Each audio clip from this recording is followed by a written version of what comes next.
Hi friends, what's up? This is RK from 360 Reader.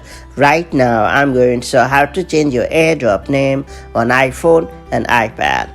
AirDrop lets you quickly transfer files wirelessly between iPhones, iPads, and Macs. When you share a document, the recipient will see the name of the sending device. If you would like to change your AirDrop name, it only takes a few steps. Let me show you how to change your AirDrop name on iOS or iPadOS device the quick way. Before getting started, make sure you have subscribed our YouTube channel and hit the bell icon so that you won't miss any update from 360 Reader. First and foremost, launch the Settings app on your iPhone or iPad, then tap on General. After that, tap on About.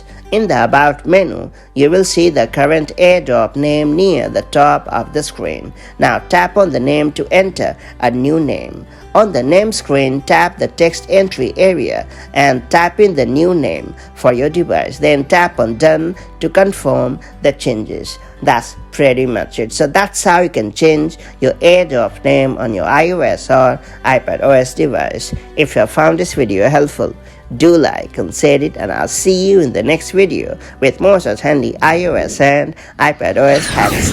Till then, stay safe and have a great time. Bye-bye.